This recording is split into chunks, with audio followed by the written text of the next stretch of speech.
ये आकाशवाणी पटना है। अब आप अभिषेक दास से प्रादेशिक समाचार सुनिए। पहले मुख्य समाचार। लॉकडाउन का चौथा चरण आज से प्रभावी, विमान और रेल सेवाएं स्थगित रहेंगी।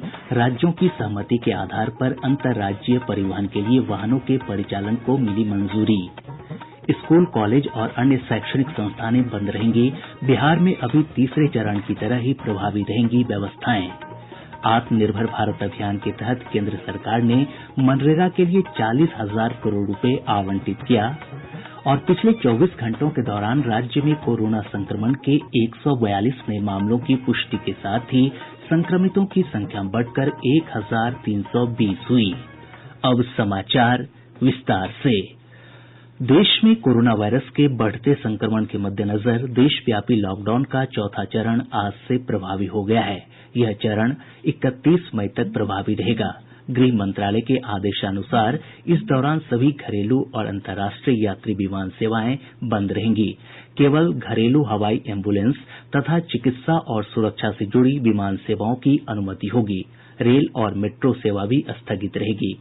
स्कूल, कॉलेज तथा प्रशिक्षण और कोचिंग संस्थान बंद रहेंगे। एक रिपोर्ट। या सुरक्षा सेवाओं को छोड़कर सभी घरेलू और अंतर्राष्ट्रीय हवाई यात्राएं लॉकडाउन के चौथे चरण में भी बंद रहेंगी। हालांकि गृह मंत्रालय द्वारा स्वीकृत उड़ान संचालन जैसे कि वंदे भारत मिशन परस्पर रूप से संचालित किए जा सकेंगे। श्रमिक स्पेशल, अन्य विशेष ट्रेन, पार्सल और माल गाड़ियों को छोड़कर रेलवे की अन्य यात्री सेवाएं भी अभी स्थगित रहेंगी। मेट्रो ट्रेनों के परिचालन को भी शुरू नहीं किया गया है। स्कूल, कॉलेज, शैक्षणिक प्रशिक्षण और कोचिंग संस्थान भी बंद रहेंगे। Cinema hall, gym, shopping mall, मनोरंजन पार्क अथवा अन्य ऐसे सभी सभा स्थल भी देश भर में प्रतिबंधित रहेंगे। संक्रमण के उचित रोकथाम के लिए राजनीतिक, सामाजिक और सांस्कृतिक मंडलियों सहित किसी भी प्रकार की सार्वजनिक सभाओं की अनुमति नहीं दी गई है। आवश्यक सेवाओं के अलावा रात्रि कर्फ्यू शाम 7 बजे से सुबह 7 बजे तक सभी के लिए 31 मई तक लागू रहेंगे। आनंद चतुर्वेदी, आकाशवाणी समाचार। गृह मंत्रालय ने कोविड-19 प्रबंधन के लिए राष्ट्रीय दिशा निर्देश जारी किए हैं। ये सार्वजनिक स्थलों और कार्यस्थलों पर लागू होंगे। इनमें मास्क पहनना अनिवार्य है, थूकने पर जुर्माना है और सुरक्षित दूरी का पालन करना आवश्यक है। एक रिपोर्ट। शादी समारोह में 50 से अधिक व्यक्ति शामिल नहीं हो सकते। वहीं अंतिम संस्कार में अधिकतम 20 लोगों के शामिल होने की इजाजत दी गई है। हालांकि इस दौरान सामाजिक दूरी के सभी मानदंडों का कड़ाई से पालन करना होगा। वहीं सार्वजनिक स्थानों पर शराब, पान, गुटखा और तंबाकू का सेवन करने की अनुमति नहीं है। गृह मंत्रालय द्वारा जारी दिशा निर्देशों के अनुसार घर से काम करने की प्रथा को ज्यादा से ज्यादा अपनाना चाहिए। वहीं सामान्य जगहों पर सभी प्रवेश और निकास बिंदुओं पर हैंड वॉश और सैनिटाइजर का प्रावधान होना चाहिए। कार्यस्थलों पर लोगों के बीच पर्याप्त दूरी होनी चाहिए। दीपेंद्र कुमार, आकाशवाणी समाचार। गृह मंत्रालय ने लॉकडाउन के चौथे चरण में राज्यों और केंद्र शासित प्रदेशों को रेड, ऑरेंज और ग्रीन जोन निर्धारित करने की अनुमति दी है। केंद्रीय स्वास्थ्य मंत्रालय के मानकों के अनुसार राज्य जोन का निर्धारण कर सकेंगे।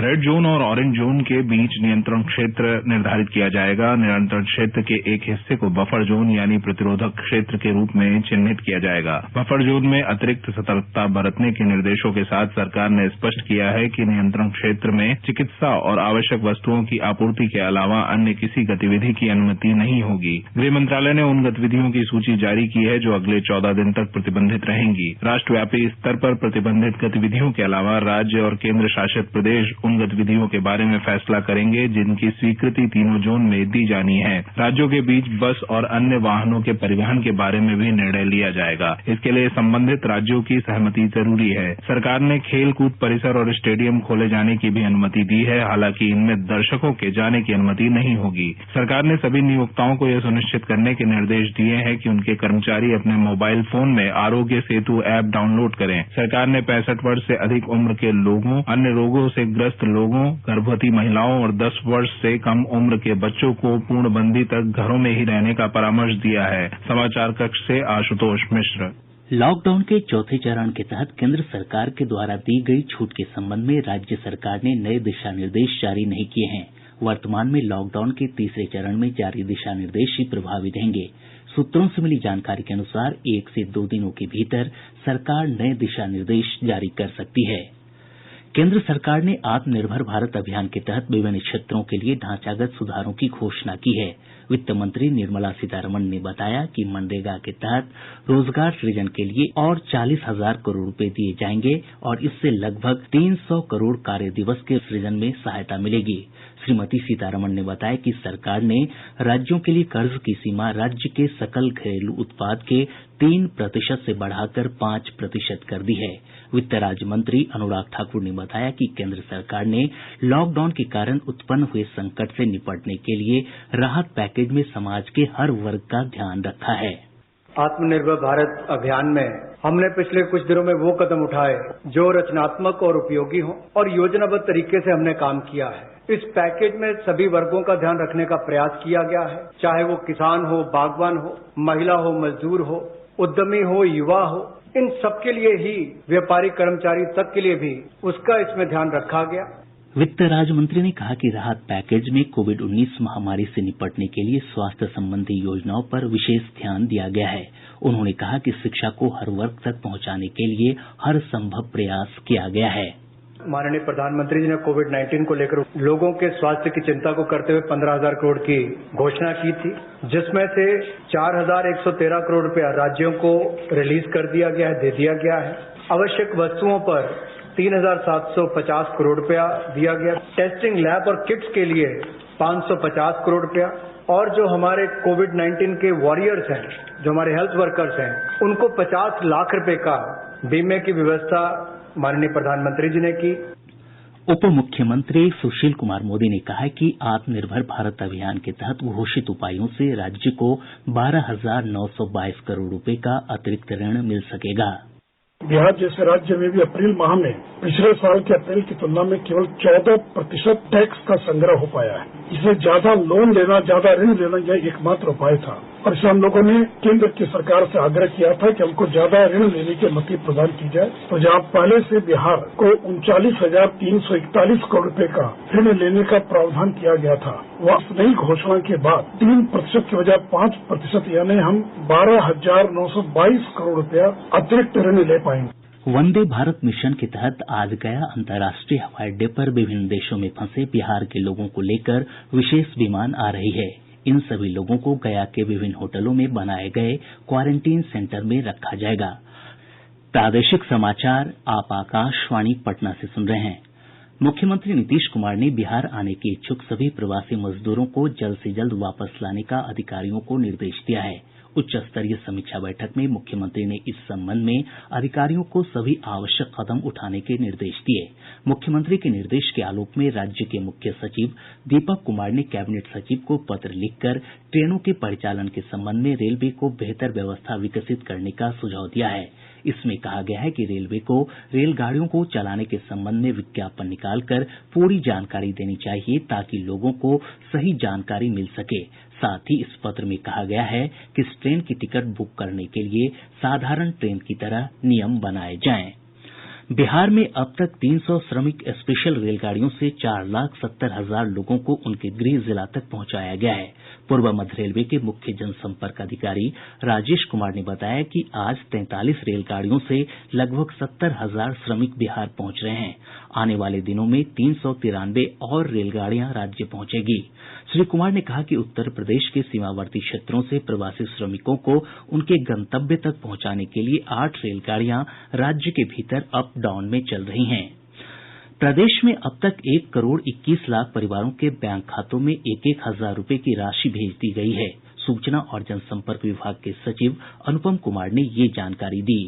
1 करोड़ 31 लाख परिवारों को 1,000 रुपए की सहायता दे दी गई है और जो जीविका और शहरी क्षेत्रों में NULM के माध्यम से सर्वे हुआ था तो उसमें से भी लगभग 13 लाख परिवारों को 1,000 रुपए की सहायता अभी तक दे दी गई। तो ये 13 लाख वैसे परिवार हैं जिनके पास राशन कार्ड नहीं है, लेकिन ये सर्वे में आए हैं और ये प्रक्रिया अभी चल रही है। प्रदेश में पिछले 24 घंटों के दौरान कोरोना संक्रमण के रिकॉर्ड 142 मामले सामने आने के साथ ही संक्रमितों की संख्या बढ़कर 1,320 हो गई है।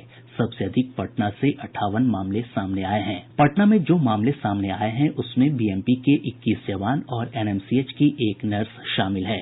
इधर 425 मरीज स्वस्थ हो चुके हैं, जबकि 8 लोगों की मौत हुई है। राज्य में कोरोना से स्वस्थ होने की दर घटकर लगभग 36% पर पहुंच गई है। इधर देश में कोरोना संक्रमितों की संख्या बढ़कर 90,927 हो गई है। इनमें 34,109 स्वस्थ हो चुके हैं, जबकि 2,872 लोगों की मौत हुई है। प्रदेश में अब 3900 नमूनों की प्रतिदिन जांच हो सकेगी। राज्य स्वास्थ्य समिति ने जिलावार कोरोना जांच का लक्ष्य निर्धारित कर दिया है। पटना स्थित आरएमआरआई में 1725, पटना एम्स में 300, डीएमसीएच दरभंगा में 475 और मुजफ्फरपुर स्थित एसकेएमसीएच में 400 नमूनों की जांच की जाएगी। नई दिल्ली के अखिल भारतीय आयुर्विज्ञान संस्थान एम्स में गठिया रोग विभाग की प्रमुख डॉक्टर उमा कुमार ने लोगों को सुरक्षित दूरी बनाए रखने, हाथों की सफाई और खांसते समय मुंह पर रुमाल रखने की सलाह दी है। इस वायरस का क्योंकि कोई ट्रीटमेंट अवेलेबल नहीं है, इसलिए जो बिहेवियरल थेरेपी है लाइक हैंड हाइजीन, हाथों का बार बार धोना सोप वाटर से 20 सेकंड तक, या फिर हैंड सैनिटाइजर यूज करना, सोशल या फिजिकल डिस्टेंसिंग मेंटेन करना, कॉफ एटिकेट्स, खांसने छींकने का एक प्रॉपर तरीका जो है वो समझना और उसको फॉलो करना। बिहार राज्य बार काउंसिल के अध्यक्ष ललित किशोर ने राज्य के अधिवक्ताओं से 31 मार्च तक अदालत नहीं जाने का अनुरोध किया है। श्री किशोर ने केंद्र सरकार और विश्व स्वास्थ्य संगठन के दिशा निर्देशों के आलोक में ये अपील की है। इधर पटना सिविल कोर्ट के सदस्यों ने काउंसिल के दिशा निर्देशों के आलोक में 31 मई तक अदालत नहीं जाने का फैसला किया है। आत्मनिर्भर भारत योजना के अंतर्गत प्रवासी मजदूरों के बीच खाद्यान्न वितरण के लिए भारतीय खाद्य निगम ने अनाज उपलब्ध करा दिया है। निगम के पूर्वी अंचल के कार्यकारी निदेशक अजीत कुमार सिन्हा ने बताया कि बिहार को लगभग 86,500 मीट्रिक टन खाद्यान्न का आवंटन किया गया है। राज्य सरकार ने सोशल मीडिया की उन खबरों का खंडन किया है जिसमें यह बात कही जा रही है कि राज्य के क्वारंटीन सेंटरों पर प्रति व्यक्ति 2,440 रूपये खर्च हो रहे हैं। आपदा प्रबंधन विभाग द्वारा कहा गया है कि यह खबर बिहार से संबंधित नहीं है और पूरी तरह निराधार है। बिहार विद्यालय परीक्षा समिति ने स्पष्ट किया है कि एसटीईटी 2019 की फिर से होने वाली परीक्षा के लिए अभ्यर्थियों से किसी प्रकार का शुल्क नहीं लिया जाएगा और न ही अभ्यर्थियों को अलग से आवेदन करने की जरूरत होगी। बंगाल की खाड़ी से उठे चक्रवाती तूफान अम्पन के प्रभाव से प्रदेश के अधिकतर हिस्सों में अगले 2 दिनों तक आंधी और बारिश की संभावना बनी हुई है। मौसम वैज्ञानिकों के अनुसार इस दौरान 30 से 50 किलोमीटर प्रति घंटे की रफ्तार से तेज हवा चल सकती है। वैशाली जिले के रामभद्र इलाके से पुलिस और एसटीएफ ने छापेमारी कर 10 हथियार, 100 कारतूस और 300 गोलियों का खोखा बरामद किया है। औरंगाबाद जिले के पटेल नगर से पुलिस ने 50,000 रूपये के इनामी अपराधी अजीत यादव को गिरफ्तार कर लिया है। अब पटना से प्रकाशित प्रमुख समाचार पत्रों की सुर्खियां। लॉकडाउन के चौथे चरण से जुड़ी खबरों को हिन्दुस्तान, दैनिक जागरण और दैनिक भास्कर समेत सभी समाचार पत्रों ने प्रमुखता दी है। इसके अलावा आत्मनिर्भर भारत अभियान के तहत घोषित पैकेज से जुड़ी खबरें भी आज के सभी समाचार पत्रों की प्रमुख सुर्खी है।